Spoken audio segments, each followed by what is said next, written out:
El periodismo las formó y ellas peligrosamente se han juntado. Lucía Navarro, Lourdes Subieta y Gaby Peroso están listas para iniciar este debate. Peligrosamente juntas. Comenzamos.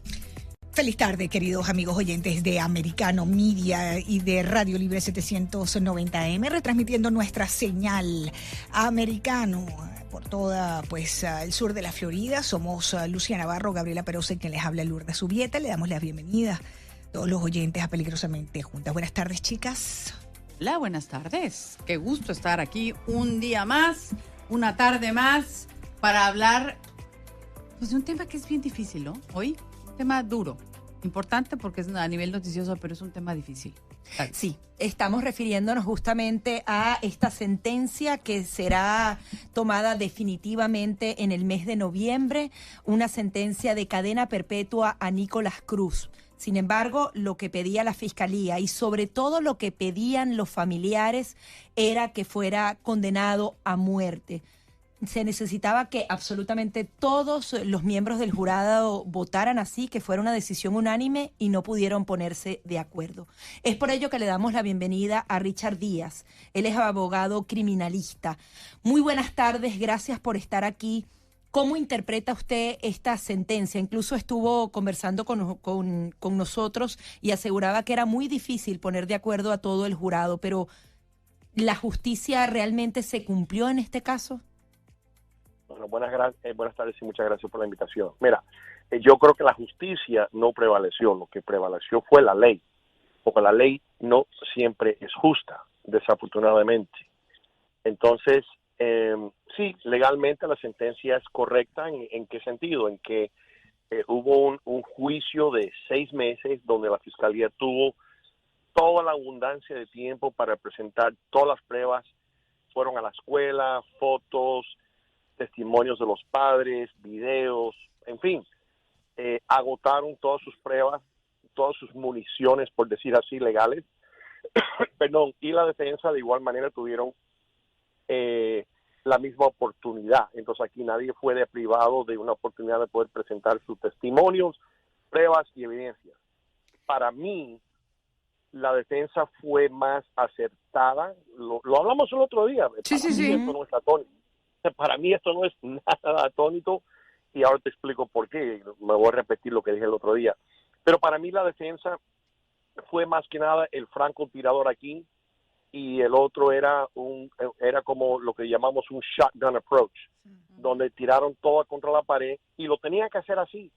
Pero la verdad es que el sniper aquí, el francotirador, estaba en una posición más elevada prácticamente, si lo hablamos así, y dieron justamente en el corazón al tema. ¿Cuál es el corazón al tema? De sencillamente decir, sí, habían factores agravantes, sí, habían factores mitigantes, pero los factores agravantes no apagaron los factores mitigantes. Entonces, claramente había por lo menos una persona en el jurado, posiblemente más. Ahora estoy pensando que quizás más, por la duración, por el tiempo muy corto de las deliberaciones. Fueron 7 horas, un poco más de 7 horas, abogado, nada más de deliberaciones. Fue un resultado muy rápido, un veredicto muy rápido. Right, especialmente considerando 6 meses de juicio, right? So, pero las deliberaciones rápidas, todos los expertos, yo inclusive, cuando yo vi las deliberaciones tan rápidas, yo dije, ¿será que yo me equivoqué? No. Normalmente cuando ocurren ese tipo de decisiones tan rápidas, digo, para empezar, naturalmente el inculpado resulta ser culpable, por lo menos en la mayoría de los casos.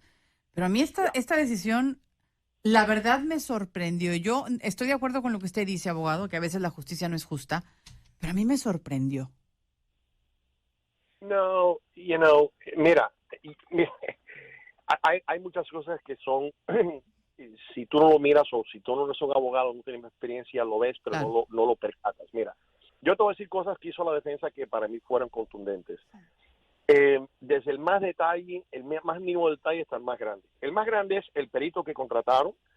Tenía unos credenciales increíbles y le dieron a los miembros del jurado causa para pausa, como digo yo. causa para una pausa, causa para pensar en por qué no debemos de matar a este muchacho. Bueno, pusieron en duda en la mente del jurado la posibilidad de que este muchacho haya sido trastornado mentalmente y que no tuvo, como quien dice, 100% control de sus decisiones, etcétera, etcétera. Esos espejuelos que este muchacho se puso, eso era un show, eso era para hacerle lucir más inocentón, más joven, ese pelo. El muchacho fue preparado, pero ejemplarmente, que no expresara ni que estuviera bravo, ni molesto.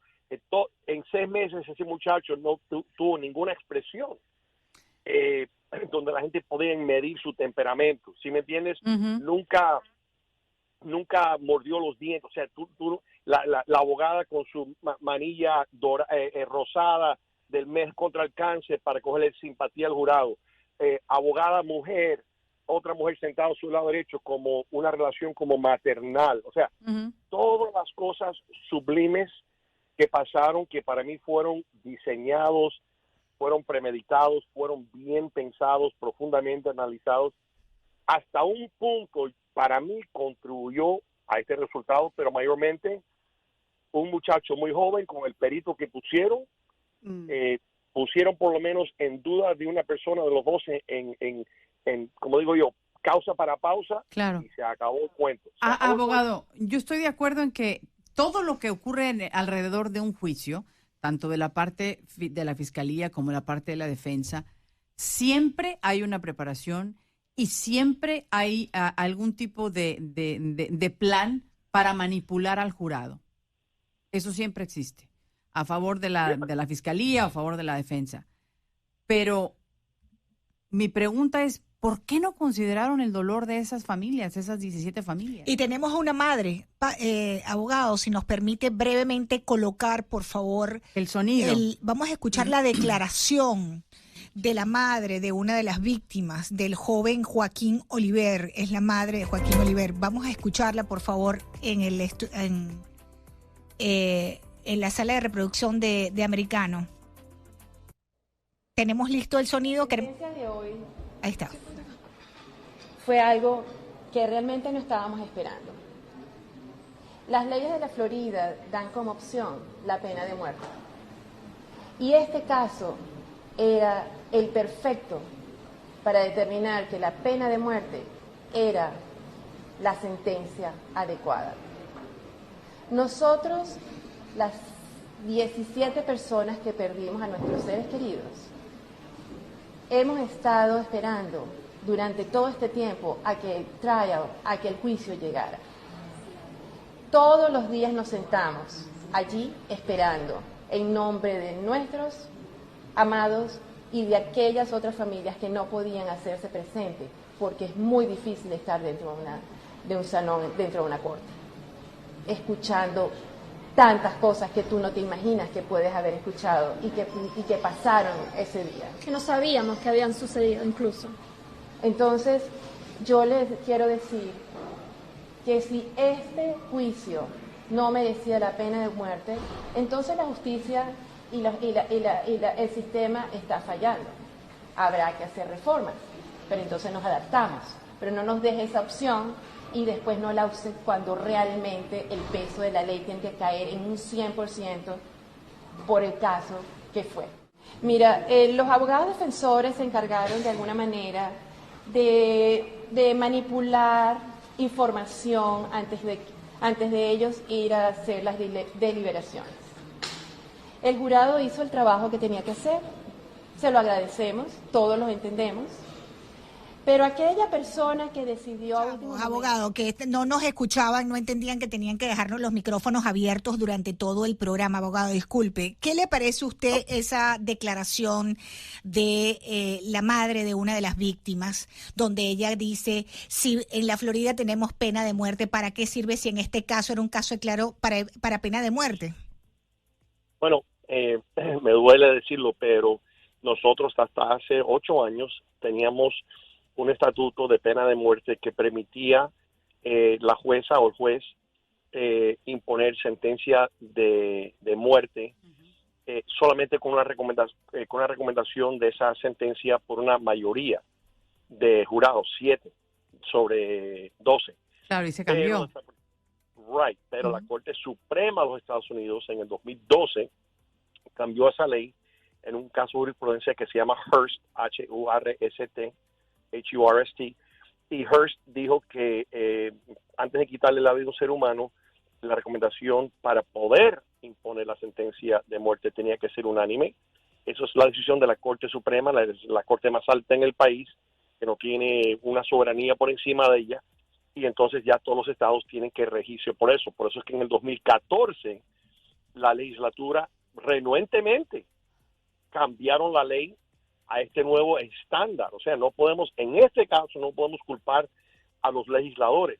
Y no podemos decir tenemos que cambiar las leyes, porque si mañana pasáramos esa ley, el día pasado, después de pasado mañana, posterior a eso, hay un reto en la Corte Suprema y van a decir hay que anular esa nueva ley porque viola la decisión de la jurisprudencia del caso de Hearst.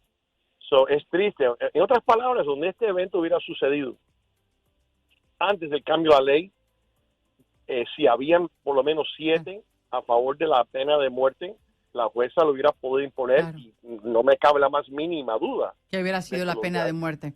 Abogado, le agradecemos mucho el tiempo que nos ha dedicado para comprender un poquito más sobre esta sentencia en el caso de Nicolás Cruz, y ojalá que en el futuro cercano tengamos oportunidad de conversar nuevamente. Buenas tardes, abogado. Gracias. Gracias. Vamos a hacer una breve pausa, ya continuamos enseguida en Peligrosamente Juntas. Le doy rápidamente el teléfono en estudio para que nos llame, 305-482-6715, 305-482-6715. Queremos escuchar sus opiniones. Llámenos. Por Radio Libre 790 AM. Esa fue tremenda. A mí. Bueno, ¿qué les puedo decir? Aquí estamos. El tema sigue siendo el mismo en la mesa. Gaby, Lourdes y yo tenemos pues opiniones distintas en diferentes puntos, ¿no? Del escenario, si lo puedo decir así. Pero yo creo que es importante que escuchemos a los abogados, que son los que nos pueden explicar la ley y son quienes estemos o no estemos de acuerdo. Las leyes se hicieron para algo, y las leyes, aunque a lo mejor no le gusten a alguien, pues hay que seguir la ley, y si no me gusta la ley, pues hay que cambiarla. Así que vamos a hablar con el abogado Sabino Jauregui, especializado en Derecho Penal. Abogado, bienvenido, gracias por tomarnos la llamada. Buenas tardes, muchas gracias por invitarme.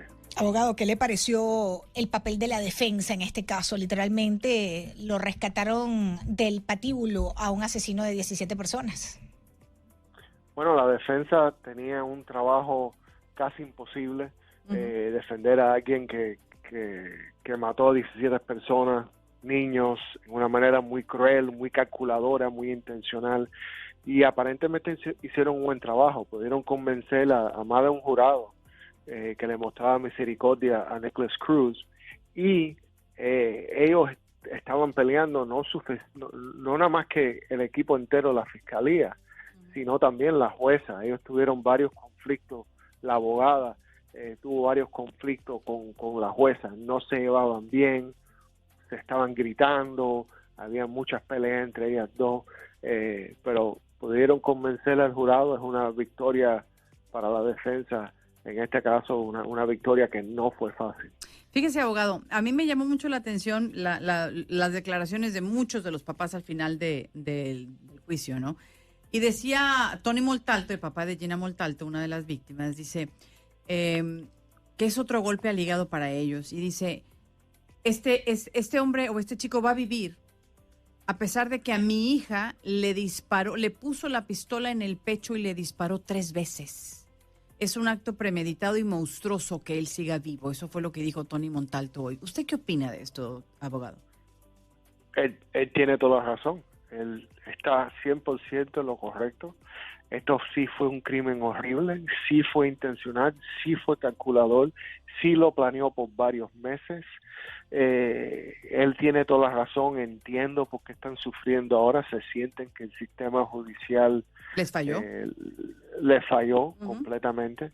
Y yo, en conversaciones que he tenido hoy con con amigos y amigas mías abogadas, con jueces que yo conozco que fueron fiscales conmigo cuando yo fui fiscal, hasta en los mismos abogados no lo podemos creer. Si este delito, si Nikolas Cruz no merece la pena de muerte, entonces ningún acusado por homicidio merece la pena de muerte. Pero este es nuestro sistema judicial, hay que respetar la opinión del jurado, y esa fue lo que ellos determinaron. Sí, es que justamente ahí actúa quizás la compasión con apenas convencer a uno que conecte mínimamente y que diga, bueno, yo tengo la posibilidad de salvarle la vida al muchacho, está allí. Pero yo también le expresaba a las muchachas que no podemos quedarnos con el sinsabor que no se hizo justicia, porque tampoco es un absoluto. Estamos hablando de una cadena perpetua. Si ese muchacho vive 90 años, va a estar... Y sin posibilidad de libertad, en libertad prisión. condicional, claro. Entonces, también un poco ver la justicia del otro lado. También está recibiendo una sentencia máxima que en muchos países ni siquiera existe, ¿no? Claro, y te puedo decir, es que la vida en la cárcel para él no va a ser fácil. La vida en la cárcel para él va a ser un infierno. Es más, su vida va a estar en peligro todos los días. Yo te dijera a ti que si no lo cuidan y no lo ponen en solitaria a él lo van a matar relativamente rápido. Sí. Porque los mismos presos que están ahí con él van a saber lo que él hizo, van a saber qué horrible es lo que hizo, y hay un código hasta entre los presos de los tipos de delitos que son castigados ahí adentro. Así que... Ahora, volviendo tratando de desmenuzar un poco el caso, estamos hablando, Nikolas Cruz, queridos amigos oyentes, es el autor de la peor masacre escolar en llegar a juicio en los Estados Unidos, esto porque la mayoría son abatidos, ¿no? Cuando cometen estos hechos, o se suicidan también, hemos visto casos de suicidio. Ahora, en el proceso judicial, el psiquiatra forense, abogado Jauregui, trató, y el neuropsicólogo trataron por separado, luego de entrevistar al atacante, de demostrar que este sujeto tenía una suerte de daño cerebral o podría haberlo tenido. Sin embargo, la fiscalía alegaba que el cerebro de él no estaba dañado, porque en definitiva el odio no es un desorden mental, ¿no? La sentencia para, evidentemente, la fiscalía apropiada para Nikolas Cruz era la pena de muerte, pero la defensa logró probar que este sujeto habría podido tener un daño fetal por su madre, que era una alcohólica drogadicta, y adicionalmente él tenía un trastorno, evidentemente un trastorno de la personalidad. En definitiva, estamos hablando de un sociópata, abogado Jauregui, y las cárceles están llenas de sociópatas, ¿no? La pregunta es la demostración de la defensa, una mujer que lo defendió, que lo animó, el estilo de Nikolas Cruz. ¿Qué tanto impacto puede causar esto en un jurado? Bueno, muchísimo. Nosotros los abogados estamos entrenados para crear eso. Claro. La manera que lo visten, la manera que lo peinan, los espejuelos tan espectacular que le pusieron para hacerlo lucir lo más bobo y con más problemas psiquiátricos posible, los movimientos de él, todo eso es fríamente calculado para tratar de convencer al jurado que mira, este acusado no es normal. Es un anormal, tiene su problema psiquiátrico, te ves de que no está actuando como una persona normal, y merece tu misericordia, porque la razón que él está así es basado en los daños fisiológicos que tuvo cuando estaba en la barriga de su mamá, que era una alcohólica, que era una drogadicta, nunca recibió el tratamiento que debe haber recibido. Hubieron varias instancias donde el sistema escolar lo pudiera haber ayudado y no lo hicieron, pudieran haber detectado de que él tenía problemas y que todas estas cosas son lo que causó que él cometiera este delito tan horrible. Así que definitivamente eso tiene su efecto en el jurado. Abogado, permíteme recibir la llamada de una de nuestras oyentes, porque me gustaría también que usted escuchara lo que ella tiene que comentar y también que respondiera un poco, reaccionara a lo que dice Berenice Gómez. ¿Cómo está? Bienvenida. Gracias por llamarnos. ¿Cuál es su comentario? Sí, buenas tardes. Bueno, en realidad he tratado de entrar en el programa durante el día de hoy, sobre todo en el espacio que también Lourdes se dedicó a la 1:00 p.m. Gracias, porque ¿cómo estás? Bueno, encantadísima de escucharte, encantadísima Gracias. además que estés aquí en Americano Media. Yo creo que desde que te oí anteriormente, permítame el delay un momentico, desde que te oí anteriormente creo que eres un excelente profesional, creo que tus invitados siempre son de altura.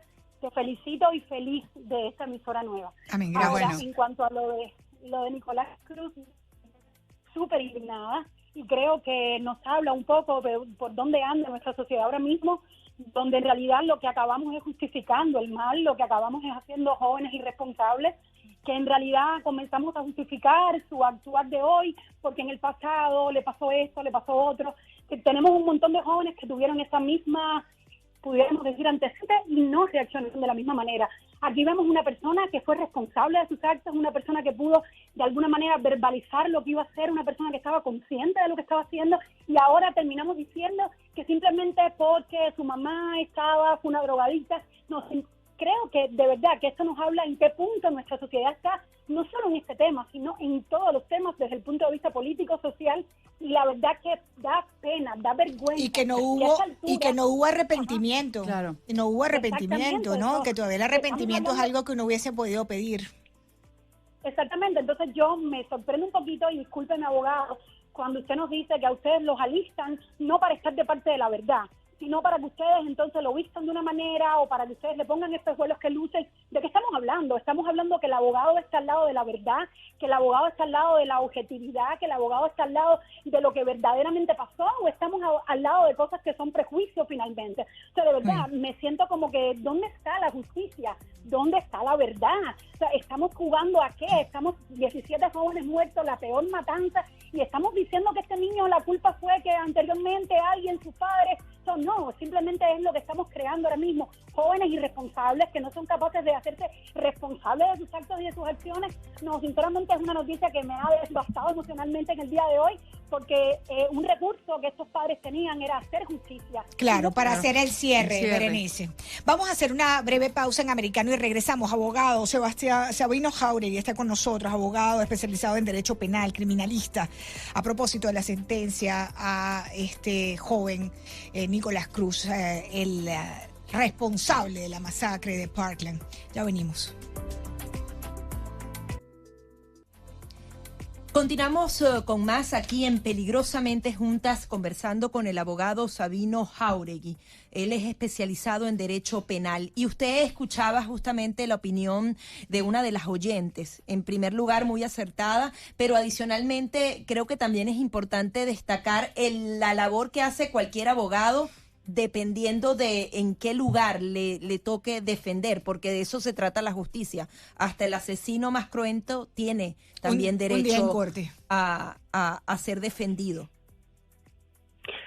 Yo lo escuché y claro que respeto su opinión y tienes toda la razón. Yo cuando era fiscal, yo era el que metía a la gente en la cárcel por delitos. Ahora, como parte de la defensa, el trabajo de nosotros no es fácil. Claro. Es defender lo indefendible, pero hay que hacerlo, porque si no lo hacemos, nuestro sistema judicial no tiene validad, porque si fuera nada más que defender a la gente inocente, por un trabajo muy muy fácil. El trabajo es más difícil cuando tienes que representar a alguien culpable, y en el caso de Nicolás Cruz, el equipo que tuvo no quiere decir que ellos quieren a Nicolás Cruz o que son amigos con Nicolás Cruz. Los mismos abogados de Nicolás Cruz estaban llorando. Los mismos abogados que lo defendieron a él estaban llorando cuando vieron los padres sufriendo por el veredicto. Pero ellos hicieron su trabajo, el trabajo que tienen que hacer, y hicieron un buen trabajo, un trabajo imposible. y ya que está saliendo más y más información de este caso, ahora se está reportando que hubieron tres jurados que decidieron imponer la pena de muerte. Aquí va a haber mucha controversia por los próximos meses. Ahora van a tratar de estudiar la ley para ver si se pueden hacer algún tipo de cambio. ¿Y se podría volver a lo anterior, a que sea por mayoría y no de manera unánime? Los expertos legales están discutiendo eso ahora mismo. Hay algunos que dicen que sí, que abajo de la Corte Suprema de los Estados Unidos, que ellos lo único que han requerido en el pasado es una mayoría para imponer la pena de muerte. Como está la ley ahora mismo, la Corte Suprema de la Florida hizo la determinación anterior de que tiene que ser una decisión unánime. Ahora, si deciden de tratar de cambiar la ley, la legislatura tiene que introducir algún tipo de ley, a ver si puede pasar, y después eventualmente va a ir al frente de una corte para ver si la ley es constitucional. Ahora, a una persona no se le puede juzgar dos veces por el mismo delito, abogado, y sobre todo cuando se ha dictado una sentencia y se ha determinado que será cadena perpetua y no la pena de muerte. Pero en este caso, es lo que le estoy entendiendo yo bien, podría darse la posibilidad de que alguna corte de una instancia superior cambiara esta decisión y optara por la pena de muerte. No en la corte, no en el caso de Nicholas Cruz. Ya al ser juzgado hay un principio sólido de double jeopardy. El juicio de él ya no se puede cambiar, pero casos en el futuro sí se pueden si deciden cambiar la ley. Pero fíjese, permíteme un momentico, una cosa también muy importante que cambió en la Florida. Podríamos esperar que si bien esta sentencia es la que sugiere el jurado, ¿ok? Porque la sentencia la da la jueza la primera semana de enero. Él no está sentenciado todavía. Esto es la recomendación del jurado. Pero antiguamente, aquí en la Florida, la jueza podría decir, el jurado recomienda prisión de por vida, pero yo lo condeno a la pena capital. Eso antes lo podían hacer los juicios. Pues hubo un cambio en la Florida y ya no se puede. Estoy en lo correcto, ¿verdad, abogado? No podemos esperar que la jueza diga ahorita, el jurado me recomienda esto, pero yo lo sentencio a la pena capital. No se puede. Correcto, no se puede. Ella no tiene el poder, no tiene la discreción de hacer eso.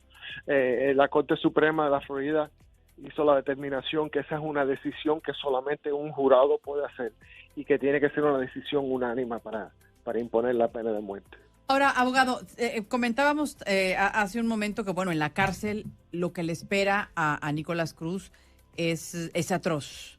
¿Cree usted que sería suficiente como para que los familiares de estas víctimas finalmente se quedaran en paz si este hombre es asesinado en la cárcel?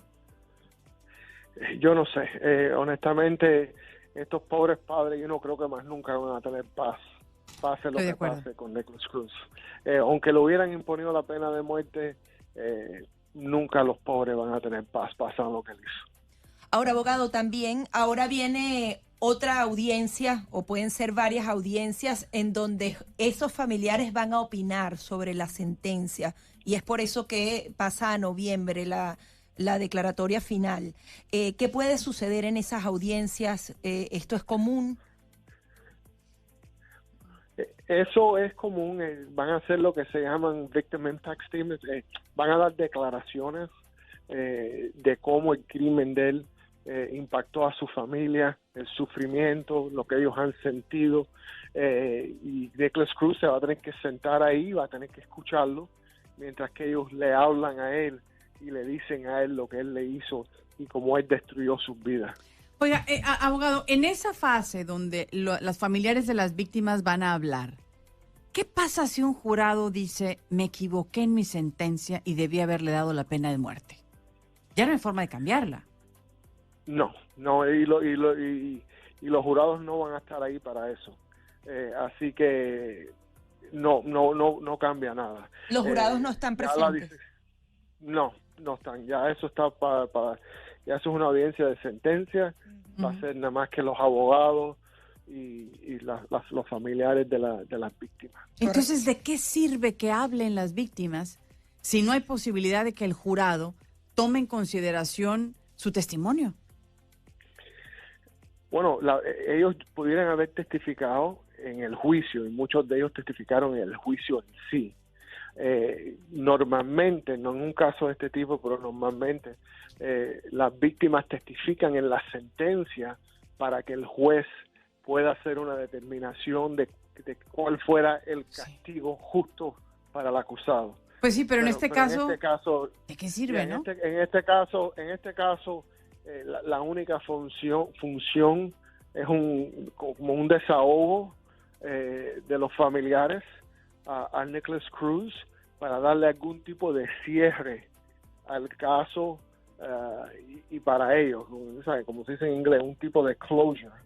Es el único propósito que tiene, para decirte la verdad. 305-482-6715, el teléfono en el estudio de Americano Media y Radio Libre 790 AM. Si quiere participar, usted está de acuerdo, usted está convencido de que fue lo que pasó hoy en la Corte, es lo correcto, es lo que se merecía. Por el contrario, usted pensaba que este sujeto merecía la pena capital. 305-482-6715 es el teléfono en el estudio, 305-482-6715. Me queda preguntarle lo siguiente: ¿qué es lo próximo para Nicolás Cruz? Luego de ser sentenciado en noviembre, es transferido a una prisión. ¿Habitualmente a dónde los mandan?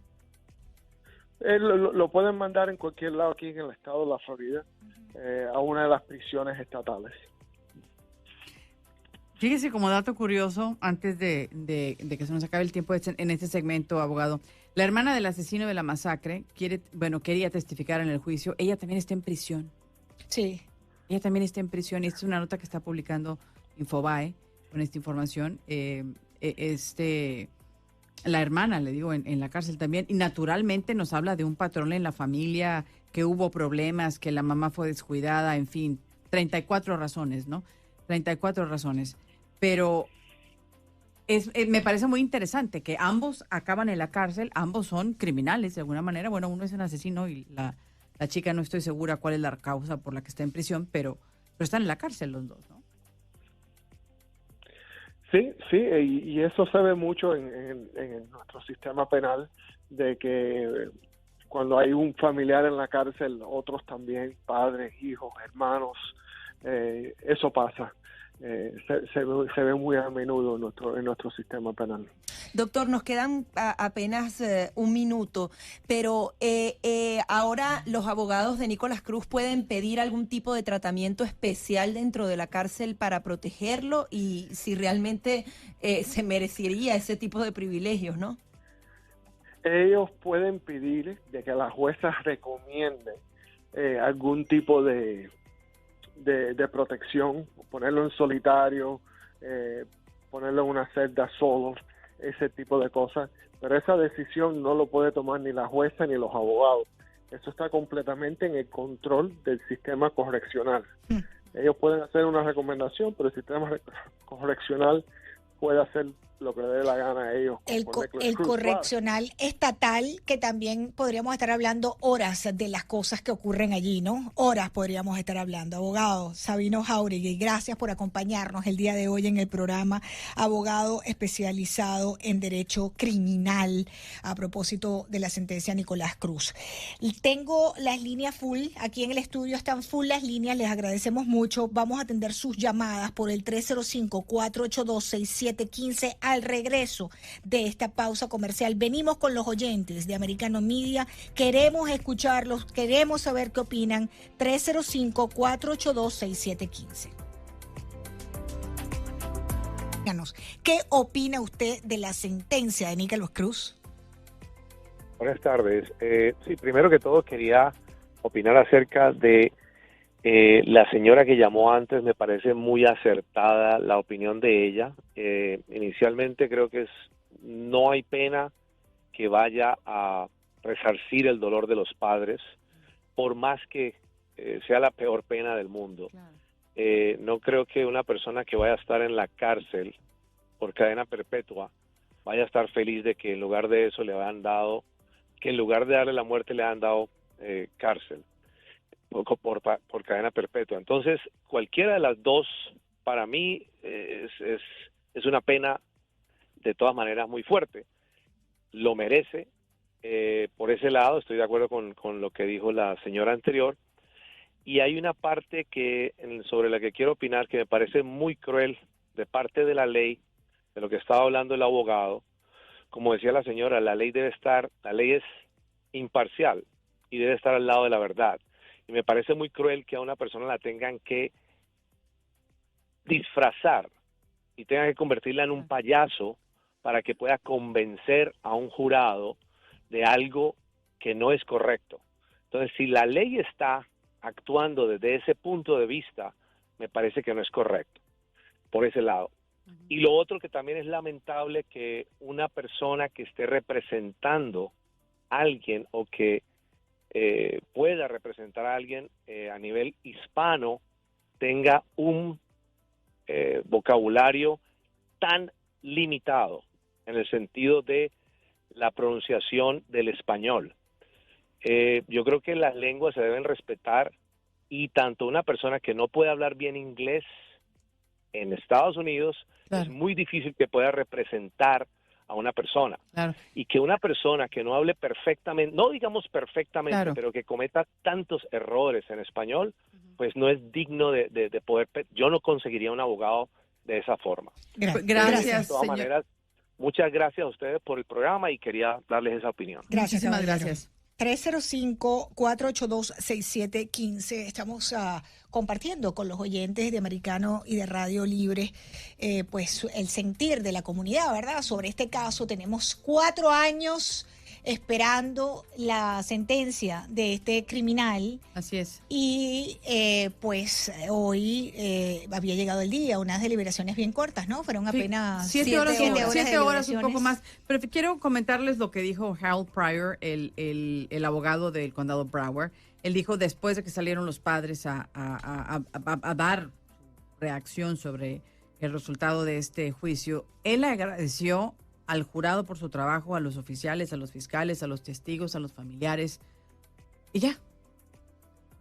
Él sencillamente les agradeció, digo, se limitó a seguir lo que había lo que había hecho el jurado, y él sencillamente le dio gracias a todo el mundo y dio por terminado el asunto. No que hubiese podido haber hecho algo más, ¿no? Porque no hubiese podido cambiar la decisión del jurado, definitivamente, pero me llamó la atención que él salió a darle gracias a todos. Trabajaron en un proceso que dentro de la sociedad es un proceso válido, es un proceso que está aceptado, reconocido, y bueno, desde ese punto de vista, la justicia se hizo desde ese punto de vista, ¿no?